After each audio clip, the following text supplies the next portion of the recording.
What exactly is a game studio and how does it differ as an investment from like a tech startup? A game studio is typically a creative production company developing games, which is then a mix of like software, art, story, design, audio. And unlike a typical tech startup, the product isn't always a scalable SaaS or B2B solution. It's often an entertainment product that needs to hit the audience both culturally and emotionally. The production process is more like filmmaking or animation than an app development. Many studios include tech components like game engines, multiplayer backends, AI. So there are a lot of hybrid innovation happening. It definitely does not sound like the typical startup environment that one might expect from a SaaS tech for sure. Hello and welcome to the Investing in Other Stories podcast. I'm your host, Margarita Tr, a former Wall Street executive, CFA charter holder, and the founder of Finance Latte, a leading investing education company. I founded this podcast to fill the gap that I saw in the market where top institutional investors can speak to individual investors directly without all the lingo, to empower and inspire them to invest more and build wealth. It doesn't matter if you've been investing in stocks, funds, and startups for years, or you're just getting started. This podcast is for you. I'm so excited about today's episode because our guest comes from the gaming industry and she's invested in gaming startups. And I can tell you right off the bat, I'm way out of my comfort zone here because my gaming experience really only adds up to me playing Super Mario in a first or second generation Nintendo back in the 90s. That's about it. So our guest today is Bibbi Wikman. Bibbi is the founder of Playcap, an international investment network of around 200 experienced women from the games industry. Playcap members invest through equity and project funding, while also offering strategic expertise to support early-stage game studios and game tech companies. She's also head of brand and publishing at Aurora Punks, a boutique co-dev and publishing studio here in Stockholm. Bibbi, I'm so glad you're here and a warm welcome to our podcast. Thank you. Thank you so much for having me here. It's going to be such an exciting conversation and I'm going to learn a lot. So I look forward to that. All right, let's do it. So you work in gaming as head of brand and publishing at Aurora Punks. What does that role involve? And how did you actually enter the industry? Were you a gamer yourself? Yeah, I wouldn't call myself like the stereotypical gamer, but I've been playing games my whole life at some extent. Sometimes more towards I started playing on my Nintendo when I was very young, and then maybe switch more to PC. And then I would say I had a long period of playing more like mobile games. And now I prefer to play on my PlayStation 5 when I'm home.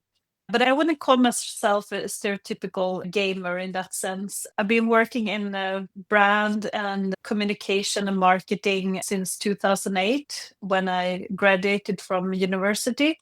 But I've been working in various different companies, startups mainly, I would say, in the media industry. And I also worked for 6 years at Bonnier, for example, where I also worked with marketing and sales. And about 6 years ago, I started my own game marketing agency. That's how I entered into the industry, actually, about 6 years ago. And nowadays I work full-time at Aurora Punks. And what exactly do you do then for Aurora Punks? So we have quite a big publishing entity in Aurora Punks. So I am the head of publishing and support especially our external projects where they need publishing services and marketing and go-to-market plans and PR, influencers, whatever they need. So I'm working with them, helping studios take their games to market through Horizon. So brand new games, essentially. Yeah, exactly. So much fun. But the fun doesn't stop there. You also have the Angel Syndicate with the Playcap.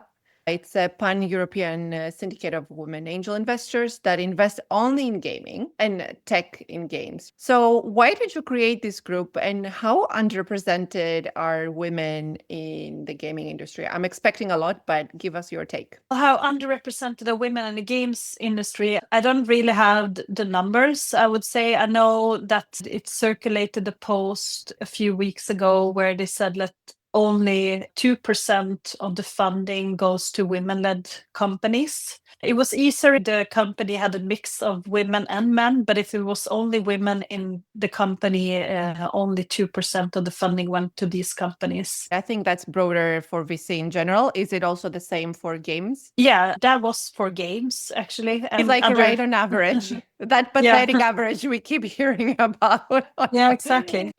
What I wanted to change with starting Playcap is that we should be more women doing investments. As we can see in women-led companies, they have a better return on investment. And I think that's also, if more women actually started to do angel investments and supported companies, we would actually see a benefit for the studios that we are supporting, that we are actually women, and we can analyze and work with companies in another way. And we also understand a big part of the market. About 50% of people playing games are women. I think the investors is definitely a good idea, but we need to be more women that are doing investments in this space and making Playcap as a grow ground for women to start doing their own investments. It's a mix of women that have already done investments together with women that hasn't done investments, trying to learn the process of making investments. So that's what Playcap is supporting for this industry.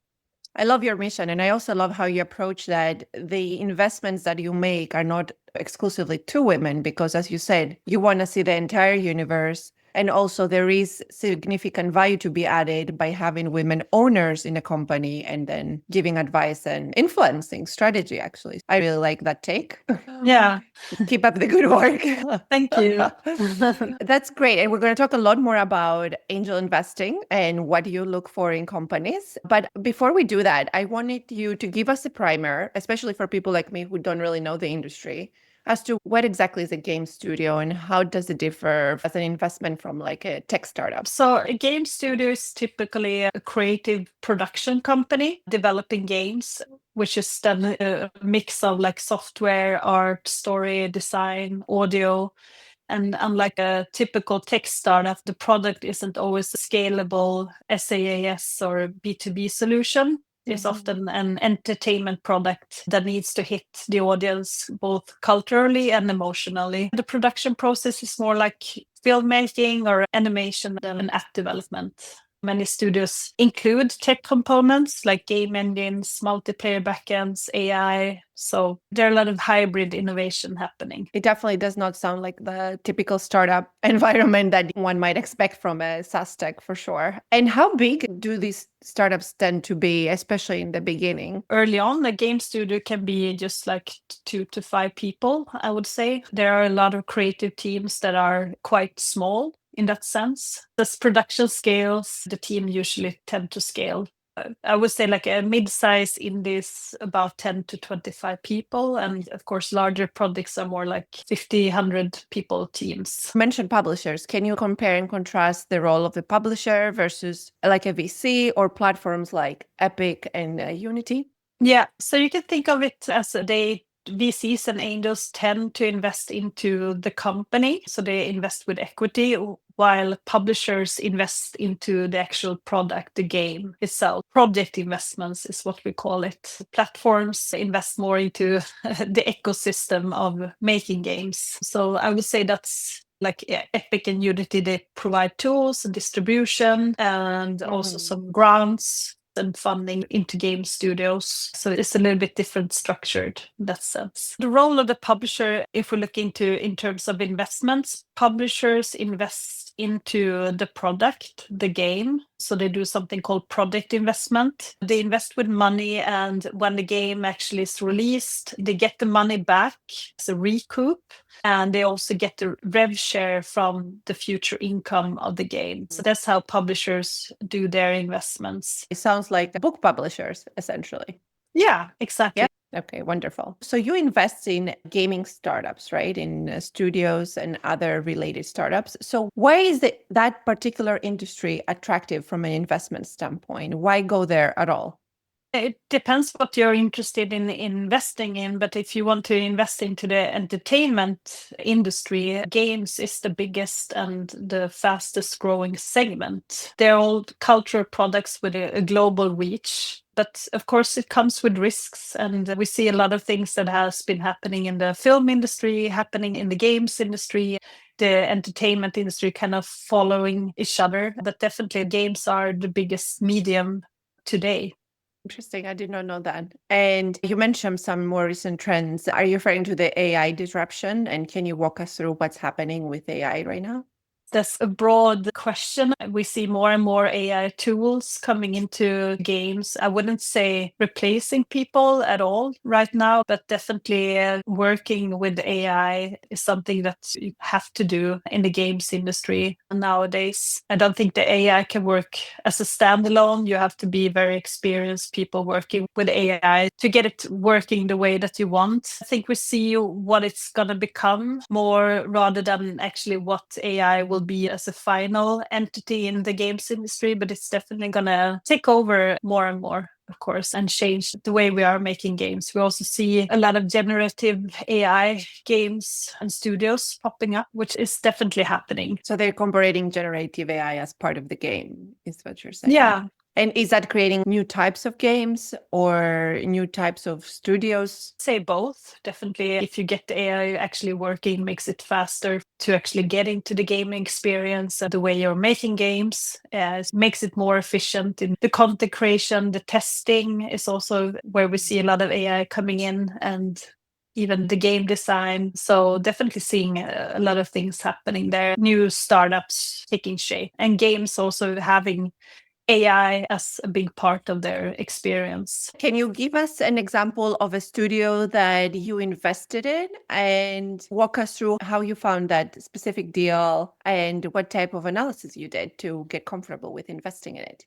Yeah, so I've been doing quite a few investments. I would say 3 investments has been through Playcap, and then I did a few investments before that. I think what combines the investments are 2 things. One is, since we're actually investing quite early, we usually don't see the product before we invest. So we have 2 things to look at. One thing is the team, and the second thing is the business opportunity. So those are the 2 things. So I think when it comes to team, it has some important aspects of the founders of the studio. One thing is that they can't be too many. I think the size where I want to invest is when it's about 2 to 3 founders at the maximum. Why is that? The dynamics becomes complicated if it's too many people that wants to be part of the decision making. You can't be as agile in a company if everybody has like a democratic opinion and needs to sign off on every decision. It gets too complicated. And I would see a problem with some younger teams. For example, if they come from schools and they're like, okay, let's start a game studio together, and we're 6 people, for example, and everybody's going to have their voting rights and everybody's going to be a founder and we're all going to own equal amount. But then when you start doing a game, you realize that maybe it's just 2 people that are actually carrying the big burden of running the company, and then the other people that got in maybe doesn't really engage as much with the company and everything. Yeah, it gets too complicated when it's too many founders, definitely. So I try to look at the small founding teams. I'm actually looking at the case right now where it's only 1 founder, and that's also a struggle when it's only 1 founder. This is still really interesting for me because she's an amazing woman, so I think she's going to manage anyway. Wow, incredible. Yeah. So the team and the business opportunities is what I look at. And what I can say more about the team, of course, they have to be good in communication. And also, I would say like an openness to pivot or change their ways and be fast paced. You can actually see it. Have they been working together for 5 years and they only made very little progress versus they worked a half a year and they made a lot of progress in the studio, which shows that they are a good team working together. And that's what I think is interesting to look at, like what is the energy of the people behind, can they communicate well? Yeah, that's what I look at. It's super important, in this really early stage that you go into. Exactly. And then of course the business opportunity, what is unique with this, what they're building? Do they have a long-term plan for what they're building, or do they have an exit strategy of what they're making? So that's other things that I'm looking at. And is there like an example that you can give us, like an actual investment that you can share with us?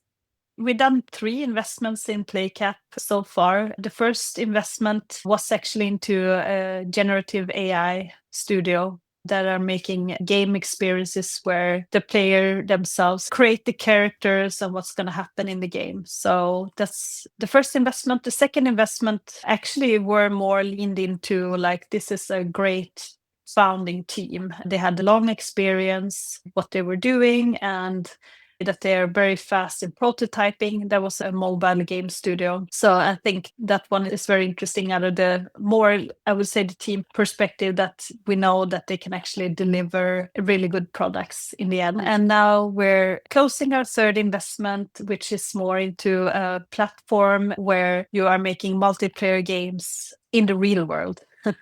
So it's a platform for people to make games outside, which is a big thing, especially at universities. And I love to follow this company already in the beginning. They're seeing really interesting traction from people creating different types of games and using their platform for it. So that's more like actually a mobile app. Sounds good. So you said you did that through Playcap. So how does the syndicate work? Does everybody go into a fund, or do you all pick and choose what investment you want to go into, or does everybody have to invest in something? Exactly. It's not structured as a fund, it's more a network. We're all women from the games industry in this network, and everybody decides for themselves if they want to join an investment. So what I do is that I look at the cases and I take a first meeting with the companies. If I feel comfortable with the team and what I'm looking at, I send it to the investment committee and see their opinion about it, and if they have any questions, and if they think we should present it to the full group. Then we have a digital meetup with the whole group, and we give the opportunity to studios to come to these meetings and have a short pitch session. When they have their pitch session, people get back to me and decide if they want to commit and with how much they want to commit. And then we pull the investment into one entity, into an SPV, and we make the investment as Playcap rather than several individual angels. And that's just not to mess up the cap tables for the companies we're investing in. And I'm going to do a quick dictionary for some of our listeners, because you and I have discussed all these terms before. But essentially, SPV is a special purpose vehicle that is an entity created just to make this investment, and all the Playcap angels put money in this entity, and then the entity invests in the startup, so that the cap table, which shows all the owners, is not particularly long, so that doesn't disadvantage them when they go out and raise more money later on, which they will likely have to. Did I say it right? That's correct, yes. Wonderful. All right. And you mentioned already some red flags in terms of the team composition and how many they are, but what are some other red flags or warning signs when evaluating a deal that would make you pass?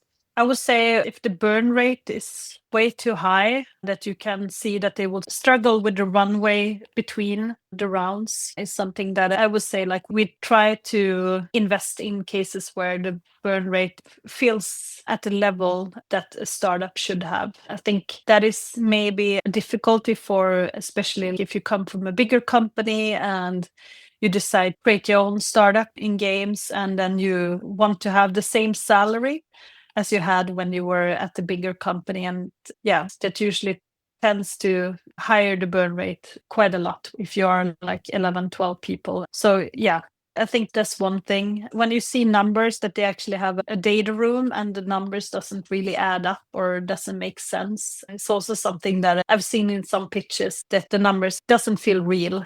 Is a red flag, I would say. Is there a particular niche or type of game that you would avoid at this point in time? A type of game?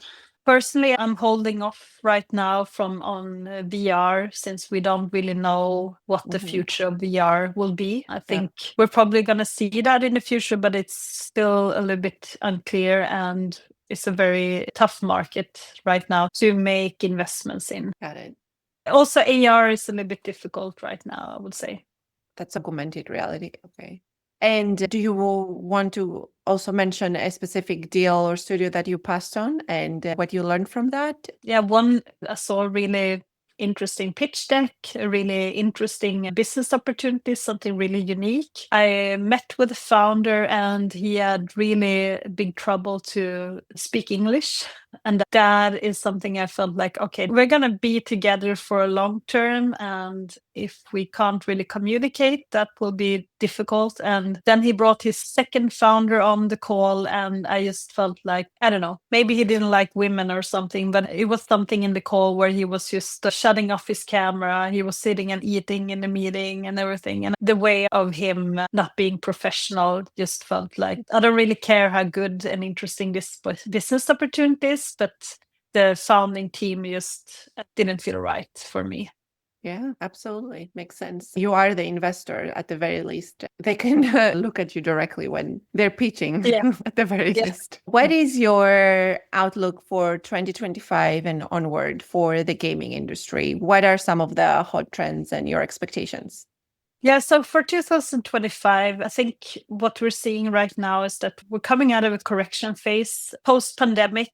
And 2021 hype when we saw a lot of investments happening in the game space. So right now we can see a big downtrend in the investments in this space. Definitely AI will reshape the production, which we will see. Also, we also see that more and more games need to have user-generated content, UGC element into games where you actually get the players to actually interact with the games. We also see the modding space is very interesting. We can see some titles that's been around for many years due to the ability for people to mod the games. And what does that mean exactly? Mods is that you actually can reshape the code into and make your own kind of games from a main game. Interesting. Yeah, and see the social aspects of games are very important, that you can actually get, if you're a streamer, that you have the possibility to have the people you're streaming for, that they can interact with the gameplay is also something that is getting more and more important. Cross-media IP strategies is also something that where if you make a game, you're also looking at doing a comic book about it or making a TV series, and that you make games from TV, you make TV from games. Is something that is definitely going to happen more and more. You see the indie space is also growing quite a lot. A lot of the most successful games lately has been coming from really small indie studios, even like solo developers. So, yeah. Yeah, that's great. Thank you for highlighting all of these trends. It's really fascinating to hear them spelled out. So we are getting towards the end of the show. So before we go, I definitely wanted to ask you about your 3 key tips for our listeners when they're angel investing in gaming startups. So what would those be in your opinion? Yeah, I guess it depends on what stage you're investing in, but I can explain from an angel investor perspective where we come in very early into the companies. And I think some of the things that I talked about, that you should find the right teams, find teams that are ready to give the full energy into the company and that they have quite the fast progress in how they're working together and executing on things. I think as an investor outside of games, I think you should probably have some kind of passion for games in some way, that you're actually playing games, and try to choose the ones where you understand the audience, or if you're very interested in the genre, is something important as an angel investor.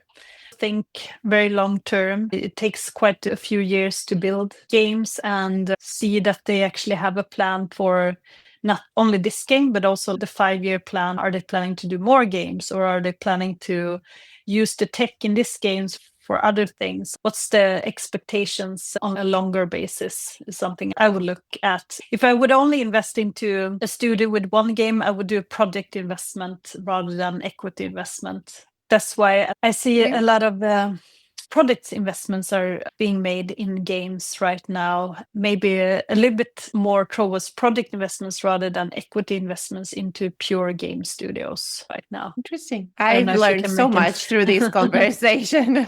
Yeah. This was really wonderful. And I think we can call it a wrap. Thank you so much for joining us on the podcast and for your wonderful insights in the gaming startups that you shared with us. Thank you. Thank you so much for having me. Thank you all for listening to the Investing in Other Stories podcast. If you enjoyed this content, please take a moment to subscribe to and rate the podcast on Apple, Spotify, or wherever you get your podcast. You can follow me, Margarita Tr, on LinkedIn or at Finance Latte on Instagram and Bibbi Wikman on LinkedIn. Cheers and see you next time.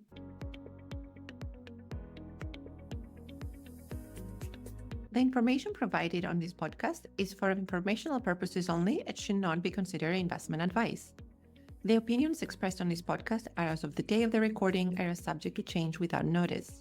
The views and opinions of guests on this podcast are not necessarily those of Finance Latte AB or its host Margarita Tr, collectively referred to as Finance Latte. Finance Latte is not affiliated with its guests or their affiliates unless otherwise stated. Finance Latte does not guarantee the accuracy or the completeness of the data presented herein. The information on this podcast is for informational purposes only, and the information, data, analysis, and opinions it includes should not be considered investment advice or tax advice, and is therefore not an offer to buy or sell a security. Finance Latte AB is not responsible for damages or other losses resulting from or related to the information, data, analysis, or opinions in the recording. Past performance does not guarantee future results. All investments are subject to investment risk, including loss of principal. Individuals should consider their own unique needs and circumstances and objectives before making investment decisions. Please consult with a tax or financial advisor for advice specific to your individual circumstances.